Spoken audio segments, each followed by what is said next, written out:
ഹരേ കൃഷ്ണ. ശ്രീമദ് ഭാഗവതം ചതുർത്ഥസ്കന്ധം 17-ാമത്തെ അധ്യായം. അതിൽ പൃഥു ഭൂമിദേവിയെ നിഗ്രഹിക്കാനൊരുങ്ങുന്നതും ഭൂമിദേവിയുടെ പൃഥുസ്തുതിയും പറയുന്നു. ഓം നമോ ഭഗവതേ വാസുദേവായ. ശ്രീമദ് ഭാഗവതേ ചതുർത്ഥസ്കന്ധേ അഥ സപ്തദശോऽധ്യായः. മൈത്രേയ ഉവാച. ഏവം സ ഭഗവാൻ വൈന്യ ഖ്യാപിതോ ഗുണകർമ്മഭിः ഛന്ദയാമാസ താൻ കാമൈः പ്രതിപൂജ്യാഭിനന്ദ്യ ച. ഏവം സ ഭഗവാൻ വൈന്യ ഖ്യാപിതോ ഗുണകർമ്മഭിः ഛന്ദയാമാസ താൻ കാമൈः പ്രതിപൂജ്യാഭിനന്ദ്യ ച. ഇപ്രകാരം സ ഭഗവാൻ, ആ മഹാനുഭാവനായിരിക്കുന്ന പൃഥുചക്രവർത്തി വൈന്യഃ ഖ്യാപിതോ പുകഴ്ത്തപ്പെട്ടു, ഗുണകർമ്മഭി അദ്ദേഹത്തിൻ്റെ നല്ല ഗുണകർമ്മങ്ങളെ കൊണ്ട് പുകഴ്ത്തപ്പെട്ടു. അപ്പോൾ താൻ അവരെ, പുകഴ്ത്തപ്പെട്ട അവരെ താൻ കാമൈഹി പ്രതിപൂജ്യാഭിനന്ദ്യ ച. ആ പൃഥുമഹാരാജാവ് പ്രതിപൂജ്യ, അവരെ അങ്ങോട്ടും പൂജിച്ചു, അഭിനന്ദ്യ ച, അവരെ അഭിനന്ദിക്കുകയും ചെയ്തു, ഛന്ദയാമാസ, പ്രീതിപ്പെടുത്തുകയും ചെയ്തു എന്നർത്ഥം. അപ്പോൾ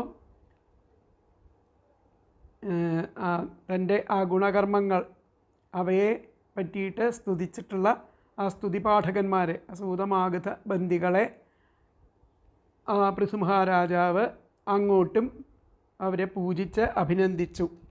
അവർക്ക് വേണ്ടതൊക്കെ കാമൈഹി, ഇഷ്ടദാനങ്ങളെയൊക്കെ കൊടുത്ത് പ്രീതിപ്പെടുത്തി എന്നുള്ളതാണ് ശ്ലോകത്തിൽ പറയുന്നത്. അതിലത്തെ പദങ്ങൾ ഏവം, ഇങ്ങനെ, ഗുണകർമ്മഭി, ഗുണങ്ങൾ, കർമ്മങ്ങൾ എന്നിവയടങ്ങുന്ന സ്തുതിവാക്യങ്ങളാൽ, ഖ്യാപിത, പുകഴ്ത്തപ്പെട്ട ഭഗവാൻ, മഹാനുഭാവനായിരിക്കുന്ന സഹ വൈന്യഃ, ആ പൃഥുചക്രവർത്തി, താൻ അവരെ പ്രതിപൂജ്യ, അങ്ങോട്ടും പൂജിക്കുകയും അഭിനന്ദ്യച്ച, അഭിനന്ദിക്കുകയും ചെയ്തു, കാമൈഹി, ഇഷ്ടദാനങ്ങളാൽ, ഛന്ദയാമാസ, അവരെ പ്രീതിപ്പെടുത്തി. എന്നുകൂടി പറയാം. ഏവം, ഇങ്ങനെ, ഗുണകർമ്മഭി, ഗുണങ്ങൾ, കർമ്മങ്ങൾ എന്നിവയടങ്ങുന്ന സ്തുതിവാക്യങ്ങളാൽ, ഖ്യാപിത, പുകഴ്ത്തപ്പെട്ട ഭഗവാൻ, ആ മഹാനുഭാവനായിരിക്കുന്ന സഹ വൈന്യഃ, ആ പൃഥുചക്രവർത്തി, താൻ അവരെ പ്രതിപൂജ്യ, അങ്ങോട്ടും പൂജിക്കുകയും അഭിനന്ദ്യജ, അഭിനന്ദിക്കുകയും ചെയ്ത്, കാമൈഹി, ഇഷ്ടദാനങ്ങളാൽ, ഛന്ദയാമാസ, പ്രീതിപ്പെടുത്തി. അതിലത്തെ അന്വയം വന്നിട്ട് ഏവം ഗുണകർമ്മഭിः ഖ്യാപിതഃ ഭഗവാൻ സഹ വൈന്യഃ താൻ പ്രതിപൂജ്യ അഭിനന്ദ്യ കാമൈഹി ഛന്ദയാമാസ. ഏവം ഗുണകർമ്മഭിः ഖ്യാപിതഃ ഭഗവാൻ സഹ വൈന്യഃ താൻ പ്രതിപൂജ്യ അഭിനന്ദ്യ ച കാമൈഹി ഛന്ദയാമാസ. ഇങ്ങനെ ആ ഗുണങ്ങൾ, കർമ്മങ്ങൾ എന്നിവ അടങ്ങുന്ന സ്തുതിവാക്യങ്ങളാൽ പുകഴ്ത്തപ്പെട്ട ആ മഹാനുഭാവനായിരിക്കുന്ന പൃഥുചക്രവർത്തി അവരെ അങ്ങോട്ടും പൂജിക്കുകയും അഭിനന്ദിക്കുകയും ചെയ്തു, ഇഷ്ടദാനങ്ങളെ കൊണ്ട് അവരെ പ്രീതിപ്പെടുത്തി. സൂതമാഗത ബന്ദികൾ ഇപ്രകാരം പൃഥുവിൻ്റെ ഗുണങ്ങളും കർമ്മങ്ങളും വാഴ്ത്തിക്കൊണ്ട് സ്തുതിച്ചപ്പോൾ അദ്ദേഹം സന്തുഷ്ടനായിട്ട് അവരെ അങ്ങോട്ടും അഭിനന്ദിച്ചും സന്തോഷിപ്പിച്ചു, പൂജിച്ചും അഭിനന്ദിച്ചും സന്തോഷിപ്പിച്ചു. ഛന്ദയാമാസ തോഷിതവാൻ എന്ന് പറഞ്ഞു കഴിഞ്ഞാൽ അവരെ തൃപ്തിപ്പെടുത്തി എന്നർത്ഥം, പ്രീതിപ്പെടുത്തി എന്നൊക്കെയാണ് അവിടെ അർത്ഥം വരുന്നത്. സൂതമാഗത ബന്ദികൾ സ്തുതിപാഠകന്മാരായത് പൃഥുവിനെ സ്തുതിച്ചത് മുതൽക്കാണെന്നും അവരിൽ സന്തുഷ്ടനായ പൃഥു പാരിതോഷികമായിട്ട് സൂതന് അനൂപം എന്ന പ്രദേശവും മാഗധന് മാഗധം എന്ന പ്രദേശവും ദാനം ചെയ്തുവെന്നും പുരാണത്തിൽ പറയുന്നുണ്ട്. മാഗധനിൽ ബന്ദിയും ഉൾപ്പെടും.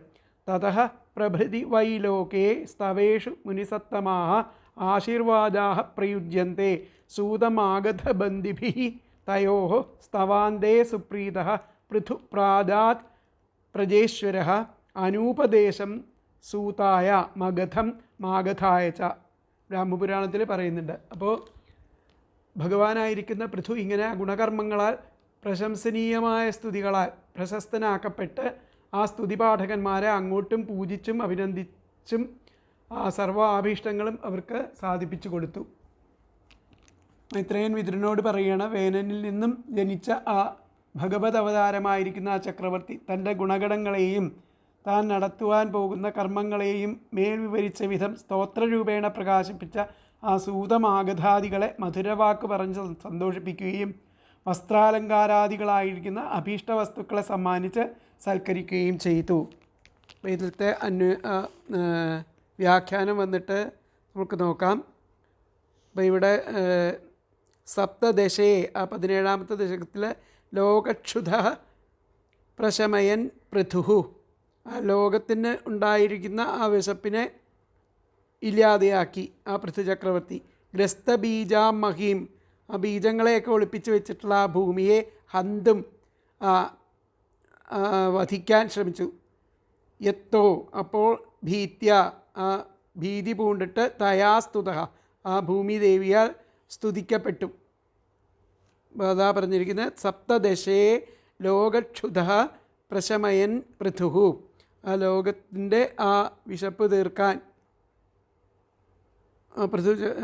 ആ കഥയാണ് സപ്തദശോധ്യായത്തിൽ പറയുന്നത്. ഗ്രസ്തബീജാം, അതായത് ആ ബീജങ്ങളെയൊക്കെ ഒളിപ്പിച്ചു വെച്ച മഹീം, ആ ഭൂമിദേവിയെ ഹന്തും കൊല്ലാൻ പുറപ്പെട്ടു. അപ്പോൾ എത്തോ, അതിനാൽ ഭീത്യ, ആ ഭീതി പൂണ്ട ഭൂമിദേവി തയാ, ആ പൃഥുവിനെ സ്തുതിച്ചു. അതാണ് സപ്തദശയെ ലോകക്ഷുധ പ്രശമയൻ പൃഥു ഗ്രസ്തബീജാം മഹീം ഹന്തും യത്തോ ഭീത്യ തയാസ്തുത. എന്നിട്ട് പറയുകയാണ് മൈത്രേയ ഉവാച, മൈത്രേയം പറയാണ് ഏവം ഗുണകർമ്മഭിഹി ഖ്യാത, ഇപ്രകാരം തൻ്റെ ഗുണകർമ്മങ്ങളാൽ ഖ്യാതനായിരിക്കുന്ന പൃഥുഹു, ആ പൃഥു ചക്രവർത്തി സൂതമാഗതാദികളെ എന്ത് ചെയ്തു? കാമൈസ് തോഷിതവാൻ, ആ ഇഷ്ടദാനങ്ങളൊക്കെ കൊടുത്ത് അവരെ തോഷിപ്പിക്കുകയും പിന്നെ പ്രതിപൂജ്യ, അവരെ പൂജിക്കുകയും അഭിനന്ദിക്കുകയും ചെയ്തു. സൂതമാഗതാദീൻ പ്രതിപൂജ്യ അഭിനന്ദ്യ ച എന്നാണ് പറഞ്ഞിരിക്കുന്നത്. അപ്പോൾ മൈത്രേയ ഉവാച ഏവം ഗുണകർമ്മഭി ഖ്യാത പൃഥു സൂതമാഗതാദീൻ പ്രതിപൂജ്യ അഭിനന്ദ്യ ച എന്നുള്ളതാണ് പറഞ്ഞിരിക്കുന്നത്. അപ്പോൾ അടുത്ത ശ്ലോകം നമുക്ക് നോക്കാം. അടുത്ത ശ്ലോകത്തിൽ ബ്രാഹ്മണ പ്രമുഖാൻ വർണ്ണാൻ ഭൃത്യാമാത്യപുരോധസ പൗരാൻ ജാനപദാൻ ശ്രേണി പ്രകൃതി സമപൂജയൽ.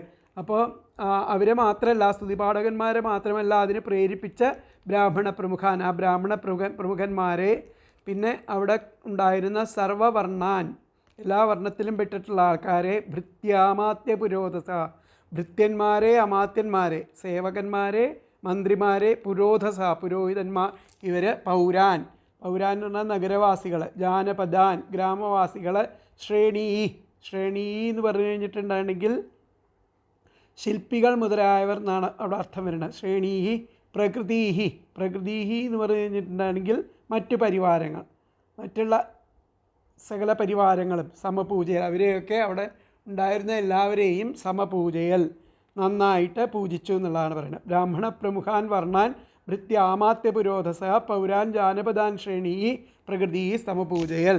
അപ്പോൾ അടുത്ത പദങ്ങൾ ബ്രാഹ്മണ പ്രമുഖാൻ, ബ്രാഹ്മണർ മുതൽക്കുള്ള വർണ്ണാൻ ജാതികളെയും, ഭൃത്യാമാത്യ പുരോധസ ഭൃത്യന്മാർ, മന്ത്രിമാർ, പുരോഹിതന്മാർ എന്നിവരെയും, പൗരാൻ നഗരവാസികളെയും, ജാനപദാൻ ഗ്രാമവാസികളെയും, ശ്രേണീ ശില്പികൾ മുതലായവരെയും, പ്രകൃതി മറ്റു പരിവാരങ്ങൾ ഇവരെയും സമപൂജയൽ നന്നായി പൂജിച്ചു.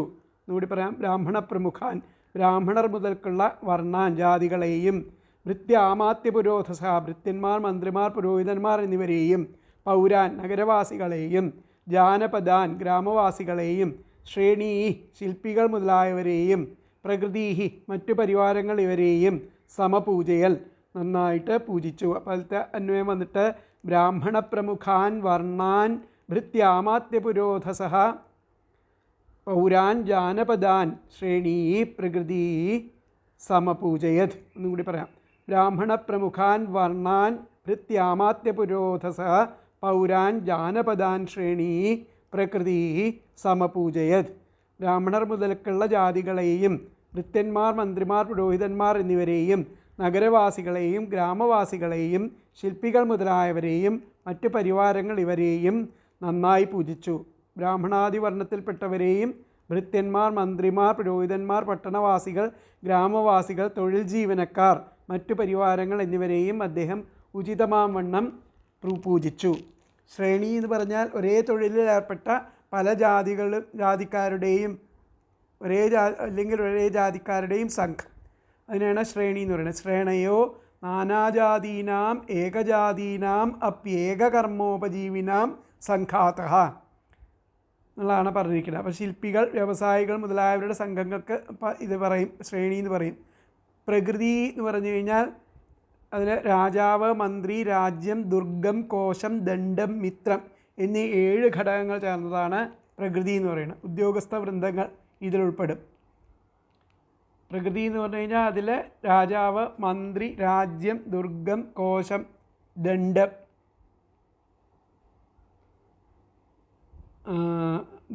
മിത്രം എന്നീ 7 ഈ ഘടകങ്ങളെയൊക്കെ ഇവിടെ പൂജിച്ചു എന്നുള്ളതാണ് പറയുന്നത്.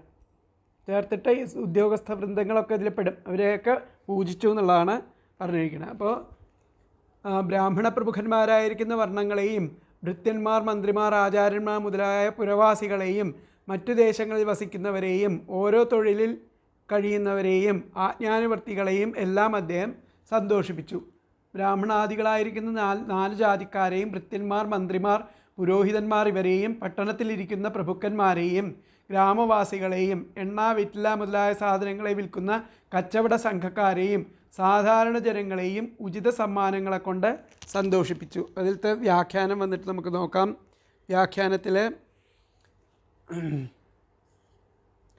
അപ്പോൾ കഴിഞ്ഞ പറഞ്ഞ വ്യാഖ്യാനത്തിൻ്റെ അതിൽ ചേർത്ത് പറഞ്ഞിരിക്കുകയാണ്. ഏവം ഗുണകർമ്മഭി ഖ്യാത പൃഥു, ഇപ്രകാരം ഗുണകർമ്മങ്ങളെ കൊണ്ട് ഖ്യാതി ആർജിച്ച പ്രശസ്തനായിരിക്കുന്ന പൃഥു സൂതമാഗതാധികളെയും ബ്രാഹ്മണാംശ ബ്രാഹ്മണശ്രേഷ്ഠന്മാരെയും ഭൃത്യാമാത്യ പുരോധസ ഭൃത്യന്മാരെയും അമാത്യന്മാരെയും പുരോഹിതന്മാരെയും സർവാൻ എല്ലാവരെയും യഥാകാമൈ സ്തോഷിതവാൻ, വേണ്ട വിധത്തിലുള്ള ആഗ്രഹങ്ങളെയൊക്കെ സാധിപ്പിച്ചിട്ട് ഇഷ്ടദാനങ്ങളെയൊക്കെ കൊടുത്ത് തോഷിപ്പിച്ചു. അപ്പോൾ അതിലത്തെ വ്യാഖ്യാനം ഒന്നും കൂടി പറയാം. ഏവം ഗുണകർമ്മഭി ഖ്യാത പൃഥു, ഇപ്രകാരം ആ ഗുണകർമ്മങ്ങളാൽ ഖ്യാതനായിരിക്കുന്ന പൃഥുചക്രവർത്തി സൂതമാഗതാദികളെയും ബ്രാഹ്മണാംശ ബ്രാഹ്മണരെയും ഭൃത്യാമാത്യ പുരോധസ ഭൃത്യൻ, അമാത്യൻ, പുരോധസൻ തുടങ്ങിയവരെയും സർവാൻ എല്ലാവരെയും യഥാകാമൈ സ്തോഷിതവാൻ എല്ലാവിധത്തിലുള്ള ആ ഇഷ്ടങ്ങളും കൊടുത്തിട്ട് അവരെ സന്തോഷിപ്പിച്ചു. അപ്പോൾ ഏവം ഗുണകർമ്മഭി ഖ്യാത പൃഥു സൂതമാഗതാദീൻ ബ്രാഹ്മണാംശ്ച ഭൃത്യാമാത്യ പുരോധസ സർവാൻ യഥാകാമൈ സ്തോഷിതവാൻ. ഇനി അടുത്ത 5 ശ്ലോകങ്ങൾ ഒരുമിച്ചാണ് പറയുന്നത്. അത് നമുക്ക് നോക്കാം. വിതുരൻ പറയുന്നതാണ്. കസ്മാത് ദധാര ഗോരൂപം ധരിത്രീ ബഹുരൂപിണി യാം ദുദോഹ പൃഥുസ്തത്ര കോവത്സോ ദോഹനം ചകിം. കസ്മാത് ദധാര ഗോരൂപം ധരിത്രീ ബഹുരൂപിണി യാം ദുദോഹ പൃഥുസ്തത്ര കോവത്സോ ദോഹനം ചകിം. ഇതിൽ ബഹുരൂപിണിയായിരിക്കണ ആ ഗോരൂപം ധരിച്ചിരിക്കണ ആ ധരിത്രി, അനേക രൂപം ധരിക്കാൻ കഴിവുള്ള ആ ഭൂമി ദേവി ഇപ്പോൾ ഇവിടെ ഗോരൂപം ധരിച്ചാണ് ഇരിക്കുന്നത്. കസ്മാത് ദധാര, എന്തുകൊണ്ടാണ് ആ ഗോരൂപം ധരിച്ചിരിക്കുന്നത് എന്നാണ്. യാം ദുദോഹ, യാതൊരുവളെ ആ പൃഥുസ്തത്ര പൃഥു ദുദോഹ കറന്നെടുത്തു. കോവത്സോ, അപ്പോൾ അതിൻ്റെ കുട്ടി പശുക്കുട്ടി ആരായിരുന്നു? ദോഹനം ചക്കിം, അതിന് ആ കറന്നെടുത്ത പാത്രം എന്തായിരുന്നു? കസ്മാത് ദധാര ഗോരൂപം ധരിത്രീ ബഹുരൂപിണി യാം ദുദോഹ പൃഥുസ്തത്ര കോവത്സോ ദോഹനം ചക്കിം എന്നുള്ളതാണ് ചോദിച്ചിരിക്കുന്നത്. അപ്പോൾ അതിലത്തെ പദങ്ങൾ നോക്കാം നമുക്ക്. ബഹുരൂപിണി, അനേക രൂപം ഉള്ള, ധരിത്രി ആ ഭൂമി ദേവി, കസ്മാത് എന്തു കാരണത്താൽ, ഗോരൂപം പശുവിൻ്റെ രൂപം, ദധാര ധരിച്ചു, പൃഥുഹു ആ പൃഥു ചക്രവർത്തി, യാം ആ യാതൊരുവളെ, ദുദോഹ കറന്നുവല്ലോ, തത്ര അപ്പോൾ കറന്നപ്പോൾ, തത്ര വത്സഹ അതിൻ്റെ പൈക്കിടാവ്, കഹ ഏതായിരുന്നു, ദോഹനം ചക്കിം കറന്നെടുത്ത പാത്രം എന്തായിരുന്നു എന്നാണ് ചോദിച്ചത്. അപ്പോൾ ഒന്നുകൂടി പറയാൻ അതിലത്തെ പദങ്ങൾ. ബഹുരൂപിണി അനേക രൂപങ്ങളുള്ള, ധരിത്രി ഭൂമി, കസ്മാത് എന്തു കാരണത്താൽ, ഗോരൂപം പശുവിൻ്റെ രൂപം, ദധാര ധരിച്ചു, പൃഥുഹു പൃഥുചക്രവർത്തി, യാം യാതൊരുവളെ, ദുദോഹ കറന്നുവല്ലോ, തത്ര വത്സഹ അപ്പോൾ ആ പൈക്കിടാവ്, കഹ ആരായിരുന്നു ഏതായിരുന്നു, ദോഹനം ച കിം, ആ കറന്ന പാത്രം എന്തായിരുന്നു? അപ്പോൾ അടുത്ത അന്വയം വന്നിട്ട് ബഹുരൂപിണീ ധരിത്രി കസ്മാത് ഗോരൂപം ദധാര പൃഥു യാം ദുദോഹ തത്ര വത്സഹ കഹ ദോഹനം ച കിം. എന്നുകൂടി പറയാം. ബഹുരൂപിണീ ധരിത്രി കസ്മാത് ഗോരൂപം ദധാര പൃഥു യാം ദുദോഹ തത്ര വത്സഹ ക ദോഹനം ച കിം. അനേക രൂപങ്ങളുള്ള ഭൂമി എന്തു കാരണത്താൽ പശുവിൻ്റെ രൂപം ധരിച്ചു? പൃഥുചക്രവർത്തി യാതൊരു വളെ കറന്നുവല്ലോ, അപ്പോൾ പൈക്കിടാവ് ഏതായിരുന്നു? കറന്ന പാത്രം എന്തായിരുന്നു എന്നുള്ളതാണ് ഇവിടെ ചോദിച്ചിരിക്കുന്നത്. അപ്പോൾ ബഹുരൂപിണിയായിരിക്കുന്ന ഭൂമി എന്തിന് പശുവിൻ്റെ രൂപം സ്വീകരിച്ചു? പൃഥുഭൂമിയെ കറന്നപ്പോൾ പശുക്കുട്ടി ഏതായിരുന്നു? കറക്കാനുള്ള പാത്രം എന്തായിരുന്നു? വിതുരർ ചോദിക്കുകയാണ്, ഗോരൂപം ധരിച്ച ഭൂമിയെ പൃഥു ദോഹനം ചെയ്തുവെന്ന് സൂതമാഗതാദികൾ സ്തുതി രൂപേണ പറഞ്ഞുവല്ലോ. ബഹുരൂപങ്ങളെ ധരിപ്പാൻ സമർത്ഥയായിരിക്കുന്ന ഭൂമിദേവി ഗോരൂപം ധരിപ്പാൻ എന്താണ് കാരണം? ആ ഗോവിനെ പൃഥു കറന്നുവല്ലോ. അപ്പോൾ ആ കുട്ടിയുടെ സ്ഥാനത്തെ ആർ സ്വീകരിച്ചു? കറക്കുവാനുള്ള പാത്രം ഏതായിരുന്നു? ഇവയെല്ലാം കൂടാതെ കറക്കുന്ന കാര്യം സാധ്യമല്ലല്ലോ. അപ്പോൾ ഇതിലത്തെ വ്യാഖ്യാനം നമുക്ക് നോക്കാം. വിതുരവാച ധരിത്രി ഗോരൂപം കസ്മാത് ദധാര, ആ ഭൂമിദേവി എന്തുകൊണ്ടാണ് ഗോരൂപം സ്വീകരിച്ചത്? പൃഥുന ഭൂ കഥം സമാകൃത. അത്രേ ഇതിൽ ചോദിച്ചുള്ളൂ. അടുത്ത ശ്ലോകത്തെയാണ് ഇനി ചോദിക്കുന്നത് പറയണത്. അപ്പോൾ ഇതിൽ വ്യാഖ്യാനത്തിൽ ഇത് മാത്രമേ ചോദിച്ചുള്ളൂ. എന്തുകൊണ്ടാണ് കസ്മാത് ധരിത്രി ഗോരൂപം ദധാര, അതുപോലെ കോ വത്സഹോ, അപ്പോൾ അതിനെ ദോഹനം ചെയ്ത വത്സം ആരായിരുന്നു? ഏതായിരുന്നു? ദോഹനം ചക്കിം എന്നുള്ളതാണ്. അപ്പോൾ വിതുരവാച ധരിത്രി ഗോരൂപം കസ്മാത് ദധാര കോ വത്സോ ദോഹനം ചക്കിം എന്നുള്ളതാണ്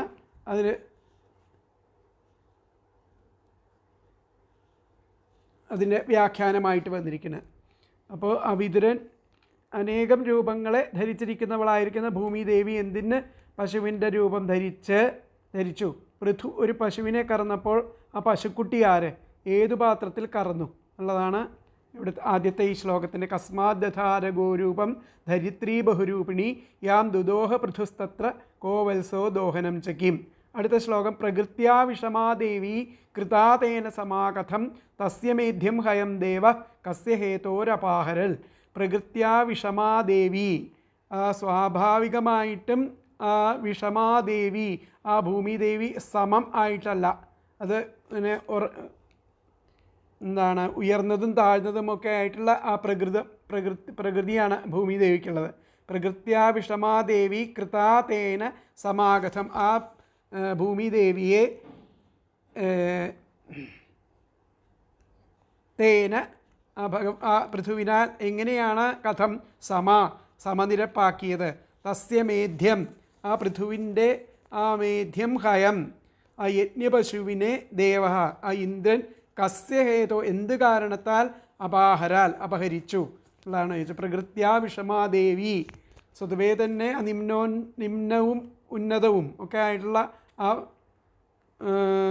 അവസ്ഥയിലിരിക്കുന്ന ഭൂമിദേവിയെ കൃതാതേന സമം കഥം, എപ്രകാരമാണ് സമമാക്കി തീർത്തത് ആ പൃഥുമഹാരാജാവ്? തസ്യ മേധ്യം, ആ പൃഥുമഹാരാജാവിൻ്റെ മേധ്യം ഹയം, ആ യജ്ഞപശുവിനെ ദേവ ഇന്ദ്രൻ കസ്യ ഹേതോരപാ എന്ത് കാരണത്താൽ അതിനെ അപഹരിച്ചു എന്നുള്ളതാണ് ഇവിടെ ചോദിച്ചിരിക്കുന്നത്. അപ്പോൾ ഇതിലത്തെ പദങ്ങൾ വന്നിട്ട് പ്രകൃത്യ സ്വഭാവം കൊണ്ട്, വിഷമ സമനിരപ്പല്ലാത്ത ദേവി ഭൂമിദേവി, തേന അദ്ദേഹത്തെ ആ പൃഥുവിനാൽ, കഥം എങ്ങനെ, സമനിരപ്പുള്ളതാക്കി, കൃത്വ ചെയ്യപ്പെട്ടു, ദേവ ഇന്ദ്രൻ, തസ്യ അദ്ദേഹത്തിൻ്റെ, മേധ്യം ഹയം ആകാശത്തെ, കസ്യ ഹേതോഹോ ഏതു കാരണത്താൽ, അപാഹരത് ഒന്നുകൂടി പറയാം. പ്രകൃത്യ സ്വഭാവം കൊണ്ട്, വിഷമ സമനിരപ്പല്ലാത്ത ദേവി ഭൂമിദേവി, തേന അദ്ദേഹത്താൽ, കഥം എങ്ങനെ, സമനിരപ്പുള്ളതാക്കി, കൃത്വ ചെയ്യപ്പെട്ടു, ദേവ ഇന്ദ്രൻ, തസ്യ അദ്ദേഹത്തിൻ്റെ, മേധ്യം ഹയം ആകാശത്തെ, കസ്യ ഹേതോഹോ എന്തു കാരണത്താൽ, അപാഹരത് അപഹരിച്ചു. അതിലത്തെ അന്വയം വന്നിട്ട് പ്രകൃത്യാ വിഷമാദേവി തേന കഥം സമാകൃത്വ ദേവ തസ്യ മേധ്യം കസ്യ ഹേതോഹോ അപാഹരത്. ഒന്നുകൂടി പറയാം.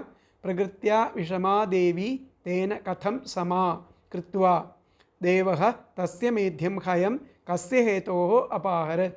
സ്വഭാവം കൊണ്ട് സമനിരപ്പല്ലാത്ത ഭൂമിദേവി അദ്ദേഹത്താൽ ആ പൃഥുവിനാൽ എങ്ങനെ സമനിരപ്പുള്ളതാക്കി തീർത്തു ചെയ്യപ്പെട്ടു. ഇന്ദ്രൻ അദ്ദേഹത്തിൻ്റെ ആ ആകാശത്തെ എന്തു കാരണത്താൽ അപഹരിച്ചു. ഇവിടെ സ്വാഭാവികമായിട്ട് കുന്നും കുഴിയും ആയി കിടക്കുന്ന ആ ഭൂമി അദ്ദേഹം എങ്ങനെ സമമാക്കി തീർത്തു. ദേവേന്ദ്രൻ അദ്ദേഹത്തിൻ്റെ ആകാശത്തെ എന്തിന് അപഹരിച്ചു. ഭൂമി ചിലതിക്കിൽ താണും ചിലതിക്കിൽ ഉയർന്നും ഇരിക്കുന്നത് സ്വഭാവമായിരിക്കെ പൃഥു മഹാരാജാവ് അതിനെ സമനിരപ്പാക്കിയത് എങ്ങനെ. അദ്ദേഹത്തിൻ്റെ പരിശുദ്ധമായ യജ്ഞാശ്വം ദേവേന്ദ്രനെ അപഹരിപ്പാൻ എന്താണ് കാരണം. എന്തു സ്വാഭാവികമായി നിമ്നോന്നതമായ ആ ഭൂതലം എങ്ങനെ നിരപ്പാക്കി ഇന്ദ്രൻ എന്തിനായി ആകാശത്തെ അപഹരിച്ചു എന്നുള്ളതാണ് ചോദിച്ചത്. അപ്പോൾ ഇതിലത്തെ വ്യാഖ്യാനം വന്നിട്ട് നോക്കാം നമ്മൾക്ക്. പൃഥുന, ആ പൃഥുവിനാൽ ഭൂകഥം സമ, ആ ഭൂമിയെ എന്തിന് സമമാക്കി തീർത്തു. ഭൂസ് കഥം സമാകൃത എങ്ങനെ സമമാക്കി ചെയ്യപ്പെട്ടു. ഇന്ദ്രസ്തസ്യ, ഇന്ദ്രൻ ആ പൃഥുവിൻ്റെ തസ്യഹയം പൃഥുവിൻ്റെ ആ ആകാശത്തെ കുതോജഹാര എന്തുകൊണ്ട് അപഹരിച്ചു. പൃഥുന ഭൂ കഥം സമാകൃത, പൃഥുവിനാൽ ആ ഭൂമിയെ എന്തിന് സമമാക്കി തീർത്തു. ഇന്ദ്രസ്തസ്യഹയം കുതോജഹാര, ഇന്ദ്രൻ എന്തുകൊണ്ടാണ് ആ പൃഥുവിൻ്റെ ആ ആകാശത്തെ അപഹരിച്ചു കൊണ്ടുപോയത്. അതിലത്തെ വ്യാഖ്യാനം വന്നിട്ട് പൃഥുന ഭൂ കഥം സമാകൃത ഇന്ദ്രസ്തസ്യഹയം കുതോജഹാര. ഇതാണ് ആ ശ്ലോകത്തിൽ വന്നിരിക്കുന്നത്. അപ്പോൾ അടുത്ത ശ്ലോകം അഞ്ചാമത്തെ ശ്ലോകം. സനൽകുമാരോ ഭഗവതോ ബ്രഹ്മൻ ബ്രഹ്മവിദുത്തമാൽ ലബ്ധ്വാ ജ്ഞാനം സവിജ്ഞാനം രാജർഷിക്കാം ഗതിം ഗത. സനൽകുമാരാത് ഭഗവതോ ബ്രഹ്മൻ ബ്രഹ്മവിദുത്തമാൽ ലബ്ധ്വാ ജ്ഞാനം സവിജ്ഞാനം രാജർഷിക്കാം ഗതിം ഗത. അപ്പോൾ ബ്രഹ്മജ്ഞരിൽ വെച്ച് ആ ഉത്തമൻ ആയിരിക്കുന്ന ആ സനൽകുമാരൻ, ബ്രഹ്മൻ ബ്രഹ്മവിദുത്തമാൽ, ആ സനൽകുമാരനിൽ നിന്നും ആ പൃഥു ലബ്ധ്വാ ജ്ഞാനം, ആ ജ്ഞാനത്തെ പ്രാപിച്ചു. സവിജ്ഞാനം രാജർഷി, അങ്ങനെ ആ വിജ്ഞാനത്തെയൊക്കെ നേടിയെടുത്ത ആ രാജർഷിയുടെ കാം ഗതിം, അദ്ദേഹത്തിൻ്റെ പിന്നീടുള്ള ഗതിം ഗത, അദ്ദേഹം പിന്നെ എന്ത് ഗതിയിൽ പോയി എന്നുള്ളതാണ് ഇവിടെ ചോദിക്കുന്നത്. അപ്പോൾ അതാണ് സനൽകുമാരനിൽ നിന്ന് ഭഗവതോ, ആ പൃഥുമഹാരാജാവ് ബ്രഹ്മൻ ബ്രഹ്മവിദുത്തമാൽ, ആ ബ്രാഹ്മണശ്രേഷ്ഠനിൽ ഉത്തമനായിരിക്കുന്ന സനൽകുമാരനിൽ നിന്ന് ലബ്ധ്വാ ജ്ഞാനം, ആ ജ്ഞാനത്തെ ലഭിച്ചിട്ട് സവിജ്ഞാനം, ആ വിജ്ഞാനിയായിരിക്കുന്ന രാജർഷി, ആ രാജർഷിയുടെ കാം ഗതിം, അദ്ദേഹത്തിൻ്റെ ഗതി എന്തായിരുന്നു എന്നുള്ളതാണ് ഇവിടെ കാം ഗതിം ഗത. അപ്പോൾ പദങ്ങൾ നോക്കാം. ബ്രഹ്മൻ, ഹേ ബ്രഹ്മൻ, ബ്രഹ്മവിദുത്തമാത്, ബ്രഹ്മജ്ഞരിൽ വെച്ച് ഉത്തമൻ ആയിട്ടുള്ള ഭഗവതഃ സർവജ്ഞൻ ആയിരിക്കുന്ന സനൽകുമാരാത്, ആ സനൽകുമാരനിൽ നിന്ന് സവിജ്ഞാനം, ആ അപരോക്ഷജ്ഞാനം സഹിതമായിട്ടുള്ള ജ്ഞാനത്തെ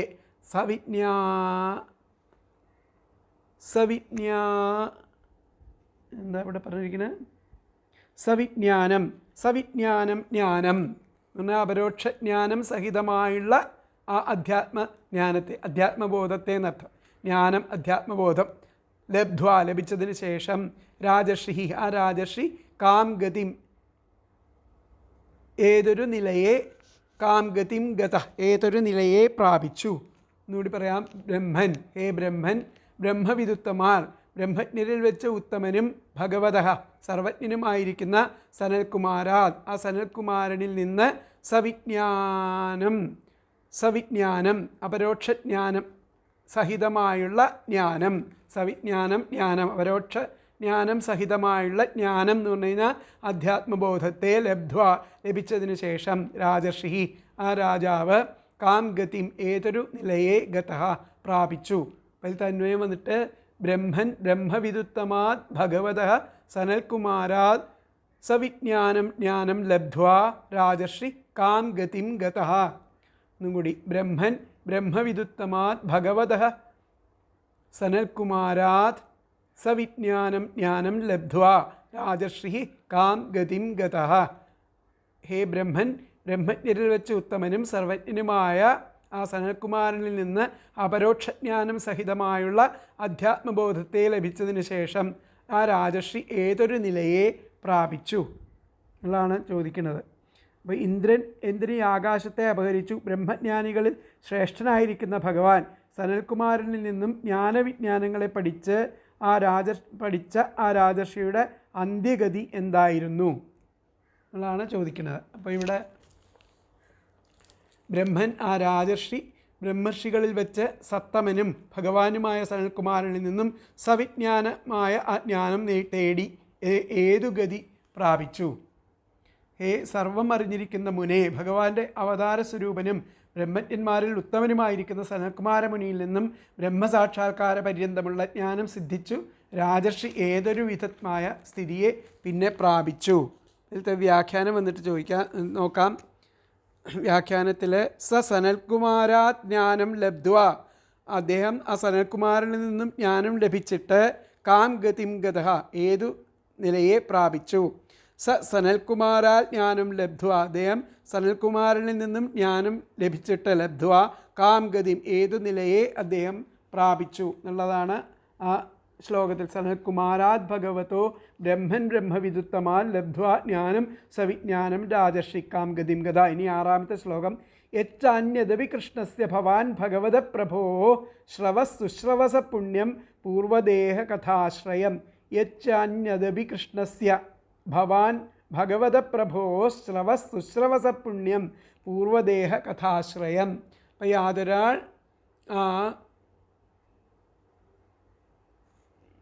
ആറാമത്തെ ശ്ലോകം. യാതൊരാൾ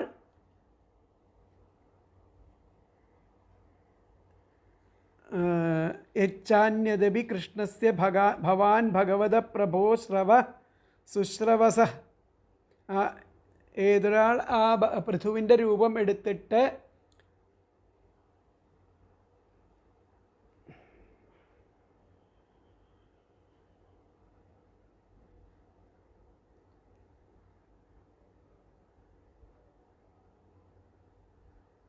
രണ്ട് ശ്ലോകങ്ങൾ കൂടിയിട്ടാണ് വരുന്നത്. അപ്പോൾ അത് നോക്കാൻ 2 ശ്ലോകങ്ങൾ കൂടി. യച്ചാന്യദപി കൃഷ്ണസ്യ ഭവാൻ ഭഗവത പ്രഭോ ശ്രവസുശ്രവസ പുണ്യം പൂർവദേഹ കഥാശ്രയം. 6ാമത്തെ 7ാമത്തെ. ഭക്തായ മേനുരക്തായ തവ ചാധോക്ഷജസ്യ ച വക്തുമർഹസിയോ ദുഹ്യദ്വൈന്യരൂപേണ ഗാമിമാം. ഭക്തായ മേനുരക്തായ തവ ചാധോക്ഷജസ്യ ച വക്തുമർഹസിയോ ദുഹ്യദ്വൈന്യരൂപേണ ഗാമിമാം. ഇവിടെ യാതൊരാൾ ആ വേനാംഗജാതനായ പൃഥുവിൻ്റെ രൂപത്തോടെ ആ ഗോരൂപം പൂണ്ട ഭൂമിയെ അദോഹനം ചെയ്തുവോ, ആ ഇന്ദ്രയജ്ഞത്തിനും അതീതനായിരിക്കണ ആ അവിടുത്തെയും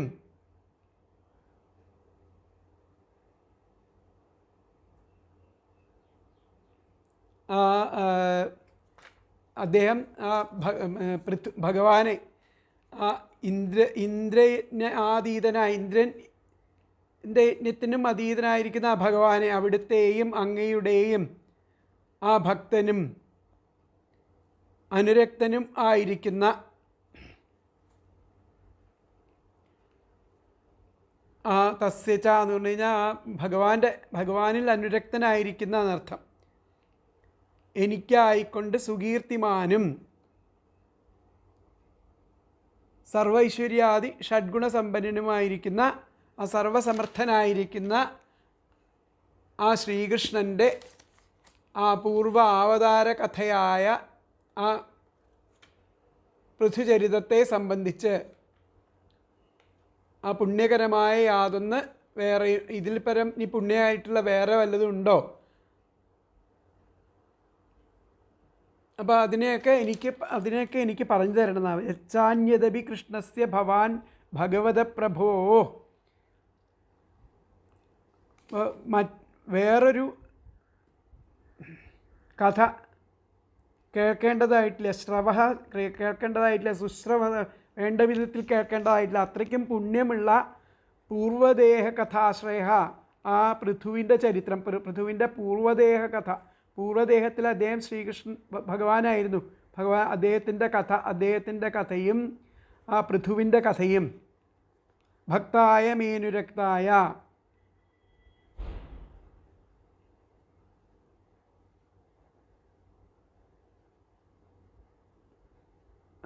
ശ്രവണയോഗ്യങ്ങളായുള്ള കാര്യങ്ങൾ ചെയ്ത ആ ഭഗവാൻ ശ്രീകൃഷ്ണൻ്റെ ആ പൂർവാവതാരം ആയിരിക്കുന്ന ശ്രീകൃഷ്ണൻ്റെ പൂർവാവതാരമാണ് പൃഥുവിൻ്റെ അവതാരം.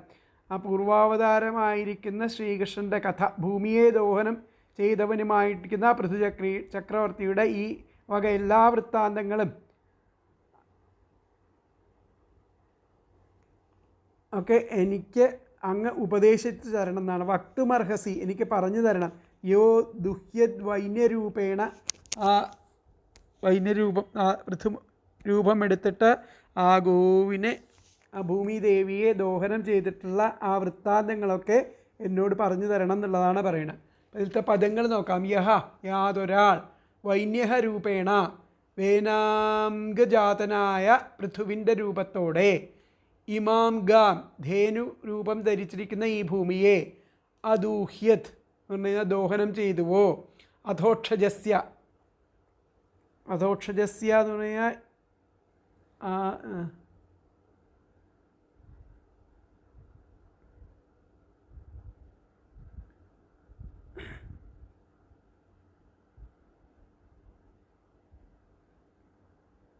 ആ ഭഗവാന്റെ അർത്ഥം. ആ ഭഗവാന്റെ അധോക്ഷജസ്യ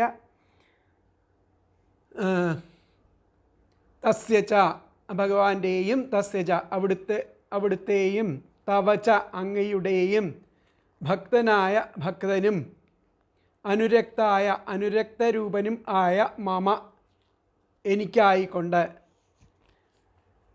അപ്പോൾ ആ പൃഥുവിൻ്റെയും ആ ശ്രീകൃഷ്ണൻ്റെയും ഒക്കെ ആ ഭക്തനായിരിക്കണ, ആ അദ്ദേഹത്തിൻ്റെ കഥകളിൽ അനുരക്തനായിരിക്കുന്ന എനിക്കായിക്കൊണ്ട്, സുശ്രവസഹ, ആ സുകീർത്തിമാനും, ഭഗവതഃ സർവൈശ്വര്യാദി ഷഡ്ഗുണസമ്പന്നനും ആയിരിക്കുന്ന പ്രഭോ, ആ സർവസമർത്ഥനും ആയിരിക്കുന്ന ആ കൃഷ്ണസ്യ, ആ ശ്രീകൃഷ്ണൻ്റെ പൂർവ്വദേഹ കഥാശ്രയം, ആ പൂർവാവതാര കഥ, ആ പൃഥുവിൻ്റെ ചരിത്രം, കഥാശ്രയം, പൃഥുചരിതത്തെ സംബന്ധിച്ച് പുണ്യം യത്, പുണ്യകരമായി, ഇതിൽ പരം പുണ്യമായിട്ട് വേറൊരു കഥയില്ല എന്നർത്ഥം. പുണ്യം യത്, പുണ്യകരമായി യാതൊന്ന്, അന്യതപി യച്ചാന്യതപി, വേറെയുണ്ടോ, ശ്രവം ച കേൾക്കേണ്ടതായിട്ട്, ആ കേൾവിയെയും, ഭവാൻ ത്വം അങ്ങ്, സംപൂജ്യനായിരിക്കുന്ന അങ്ങ്, വക്തും പറഞ്ഞു തരുവാൻ, അർഹസി അർഹിക്കുന്നു.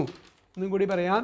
യഹ യാതൊരാൾ, വൈന്യരൂപേണ വേനാംഗജാതനായിരിക്കുന്ന പൃഥുവിൻ്റെ രൂപത്തോടെ, ഇമാം ഗാം ഗോരൂപം ധരിച്ച ഭൂമിയെ, അദൂഹ്യത് ദോഹനം ചെയ്തുവോ, അദൂഹ്യത് അധോക്ഷജസ്യ ആ അധോക്ഷജൻ്റെ, ആ ഭഗവാന്റേതായിരിക്കുന്ന, തസ്യ ച അവിടുത്തെയും, ഭഗവാന്റെയും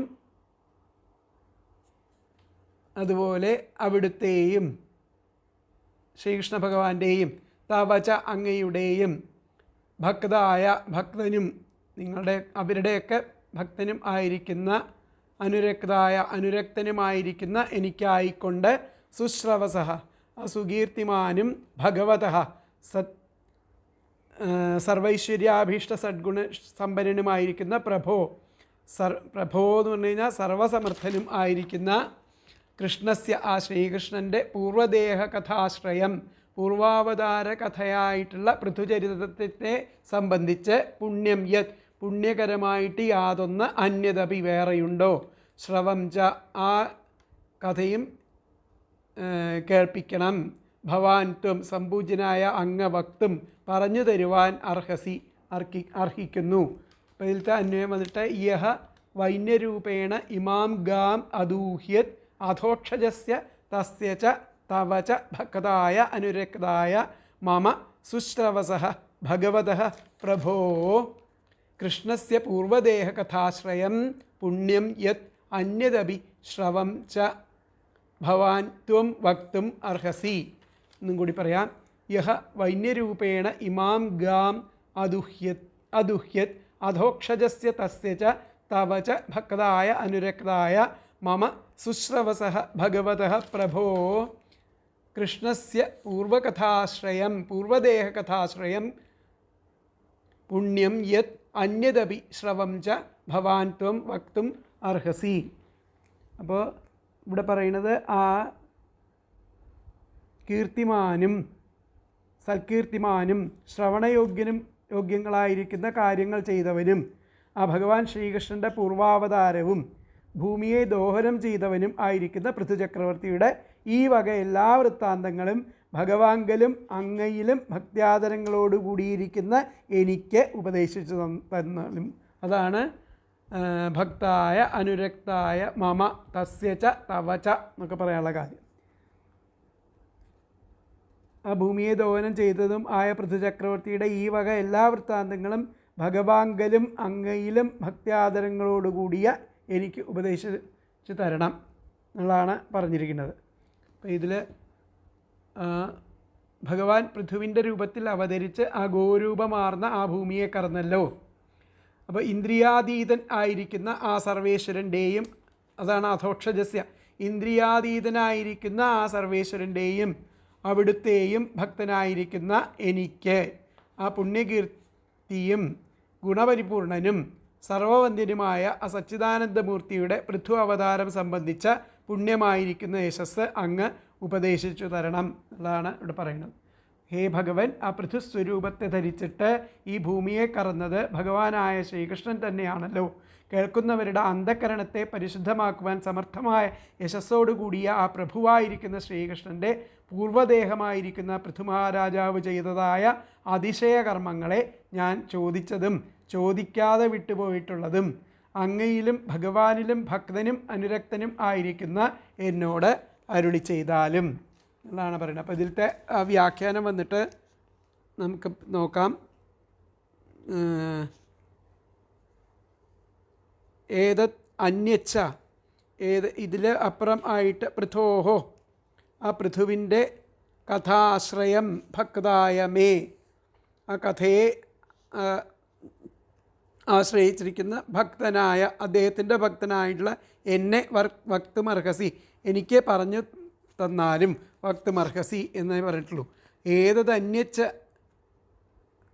ഇതിലപ്പുറം വേറൊരു കഥ എനിക്ക് കേൾക്കാനില്ല. അപ്പോൾ ആ കഥ പൃഥോഹോ ആ പൃഥുവിൻ്റെ ചരിത്രം കഥാശ്രയം ആ കഥയെ ആശ്രയിച്ചിരിക്കുന്ന ഭക്തനായിരിക്കുന്ന എനിക്ക് പറഞ്ഞു തന്ന വക്തുമർഹസി എന്നാണ് പറഞ്ഞത്.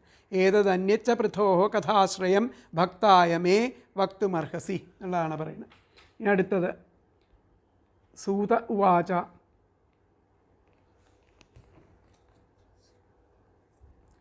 ചോദിതോ വിദുരേണൈവം വാസുദേവ കഥാം പ്രതി പ്രശസ്യതം പ്രീതമനാ മൈത്രേയ പ്രത്യഭാഷത.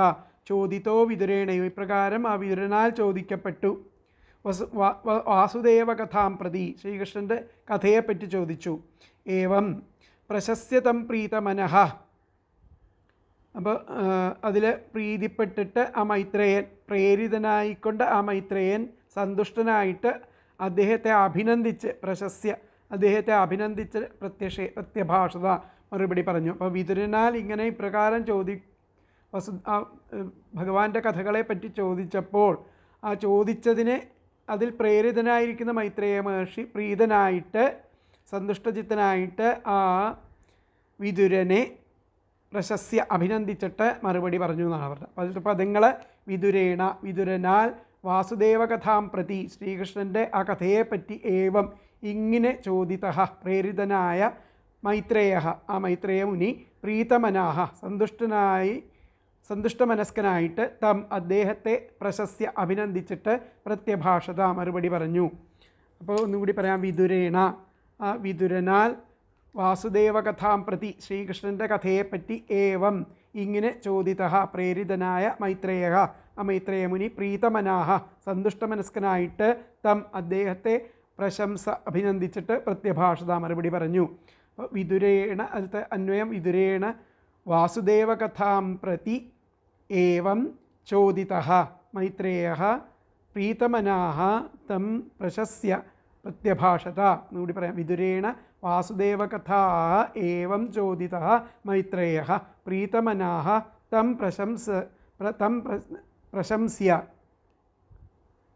പ്രശസ്യ പ്രത്യഭാഷത.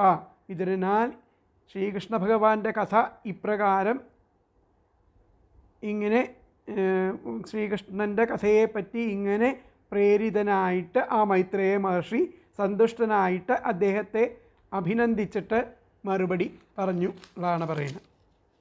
അപ്പോൾ അല്ലയോ പ്രിയപ്പെട്ട വിതുര, ഋഷികൾ ആ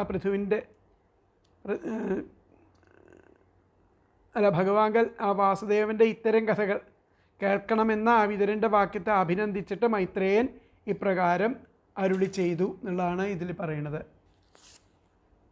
അപ്പോൾ വിതുരനാൽ ഇങ്ങനെ വാസുദേവ കഥയെ സംബന്ധിച്ച് പ്രേരിതനായിട്ട് അദ്ദേഹത്തെ പ്രശംസിച്ച് സന്തുഷ്ട മനസ്സായിട്ട് ആ മറുപടി കൊടുത്തു.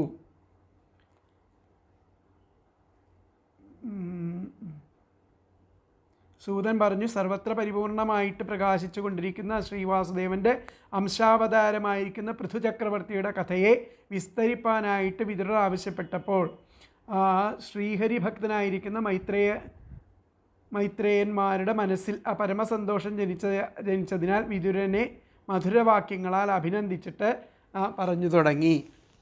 അപ്പോൾ ഇതിലത്തെ വ്യാഖ്യാനം വന്നിട്ട്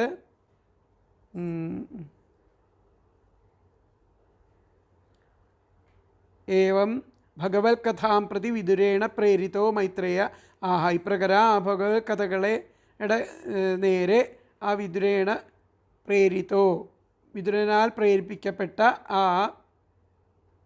മൈത്രേയ മഹർഷി ആ വാസുദേവ കഥകളെപ്പറ്റി പറയാൻ ആരംഭിച്ചു. ഏവം ഭഗവത് കഥാം പ്രതി വിതുരേണ പ്രേരിതോ മൈത്രേയ ആഹഹ. ഭഗവത് കഥകളാൽ പ്രേരിപ്പിക്കപ്പെട്ട വിതുരേണ പ്രേരിപ്പിക്കപ്പെട്ട ആ മൈത്രേയ മഹർഷി ആ കഥകളെ പറ്റിയിട്ട് പറയാൻ തുടങ്ങി എന്നുള്ളതാണ്. ഏവം ഭഗവത് കഥാം പ്രതി വിതുരേണ പ്രേരിതോ മൈത്രേയ ആഹ. ഈ ബാക്കി ഭാഗങ്ങൾ നമുക്ക് അടുത്ത ക്ലാസ്സിലെടുക്കാം. ഹരേ കൃഷ്ണ.